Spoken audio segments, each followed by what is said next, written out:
Praise the Lord. தேவனுக்கு மகிமை உண்டாவதாக. ஆண்டவர் இரட்சகருமாயிருக்கிற இயேசு கிறிஸ்துவின் நாமத்தினாலே இந்த காலவேளையில் உங்கள் யாவரை வாழ்த்துகிறேன். இந்த நாளுக்கான தேவனுடைய வார்த்தை சகரியா எழுதின தீர்க்கதரிசன புஸ்தகம் 4வது அதிகாரம் 6வது வசனம். அப்பொழுது அவர் செருபாபேலுக்கு சொல்லப்படுகிற கர்த்தருடைய வார்த்தை என்னவென்றால், பலத்தினாலும் அல்ல, பராக்கிரமத்தினாலும் அல்ல, என்னுடைய ஆவியினாலே ஆகும் என்று சேனைகளின் கர்த்தர் சொல்லுகிறார். எனக்கு அன்பானவர்களே, கர்த்தருடைய ஆவியானவர் நம்மோடு பேசுகிற வார்த்தை என்ன தெரியுமா? என்னுடைய பலன். என்னுடைய பலன் உனக்கு வேண்டிய எல்லா காரியத்தையும் செய்து முடிக்கும் அப்படின்னு சொல்கிறார். அப்போஸ்தலனாகிய பவுல் சொல்லும்போது, என்னை பலப்படுத்துகிற கிறிஸ்துவினாலே எல்லாவற்றையும் செய்ய எனக்கு பலன் உண்டு. இந்த கால வேளையில் நம்மளுடைய பலத்தை அல்ல, நாம் தேவனுடைய பலத்தை சார்ந்து கொள்வோம். 2 கொரிந்தியர் 10:4 வாசிக்கும்போது, எங்களுடைய போர் ஆயுதங்கள் மாமிசத்துக்கு ஏற்றவைகளாயிராமல் அரண்களை நிர்மூலமாக்குகிறதற்கு தேவ பலம் உள்ளவைகளாயிருக்கிறது. எனக்கு அன்பானவர்களே, வேதம் சொல்லுகிறது, அரண்களை நிர்மூலமாக்குவதற்கு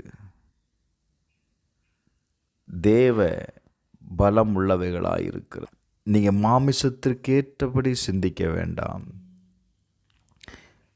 மாமிச பலத்தில் ஒருவேளை போராடலாம், இந்த காரியத்தை ஜெயித்து விடலாம் என்று நினைக்கலாம். ஆனால் வேதம் சொல்லுகிறது, உங்களுக்கு முன்பாக சில அரண்கள் தடையாக இருக்குதில்ல, அந்த காரியத்தை செய்து முடிக்க முடியாதபடி எத்தனை முறை முயற்சி செய்தும் அந்த காரியத்தில் நீங்கள் தோல்வியை அடைகிறீங்களா? இன்றைக்கு ஆவியானவர் சொல்கிறாரு, நான் உன் கூட இருக்கிறேன், உனக்கு தடையாக இருக்கிற அந்த அரண்களை நான் இன்றைக்கு நிர்மூலமாக்கி போடுகிறேன். Thank you Lord. நல்ல கவனிங்க. 1 கொரிந்தியர் 2:4 வாசிக்கும்போது, உங்கள் விசுவாசம் மனுஷனுடைய ஞானத்தில் அல்ல, தேவனுடைய பலத்தில் இருக்கும்படி. இந்த கால வேளையில் நீங்கள் விசுவாசிப்பீங்க அப்படின்னா, உங்களுடைய விசுவாசம் மனுஷன் மேலே இல்லைங்க. அவங்க இப்படி செய்வாங்க, அவங்க இதை சொல்லியிருக்கிறாங்க, கட்டாயம் இதை செய்வாங்கன்னு நினைக்காதங்க. மனுஷன் மேலே வைத்திருக்கிற அந்த நம்பிக்கையை முற்றிலும் எடுத்து போட்டு, உங்களுடைய விசுவாசம் தேவ பலத்தில் இருக்கும்படி, க்ளோரி டு காட், நீங்கள் தேவ பலனை சார்ந்து கொள்ளுங்க. நான் சொல்கிறேன், கட்டாயம் இன்னைக்கு உங்களுக்கு ஒரு அற்புதம் நடக்கும்.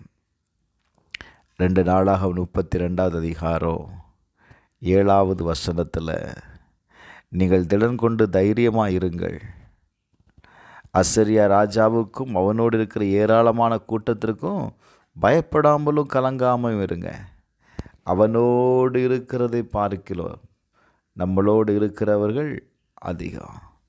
அவனோடு இருக்கிறது மாமிச பயம்.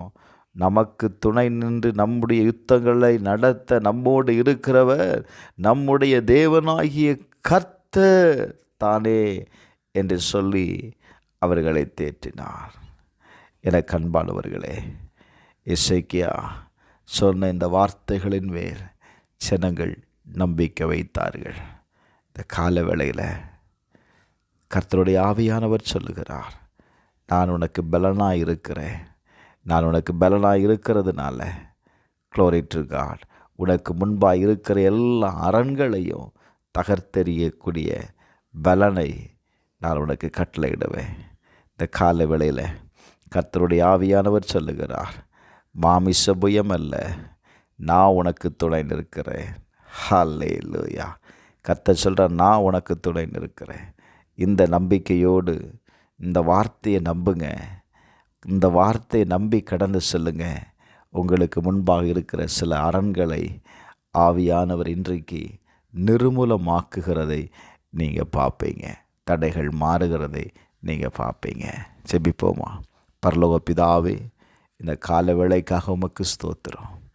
எங்களுக்கு முன்பாக இருக்கிற எல்லா அரண்களையும் ஆண்டவரே நீர் தகர்த்து எரிகிறதற்காக ஸ்தோத்திரம். தடைகளை மாற்றுங்க. ஆவியானவர் எங்களுக்கு துணை நிற்கிறதற்காக நன்றி அப்பா. இயேசுவின் நாமத்தில் செபிக்கிறேன் நல்ல பிதாவே. ஆமென்.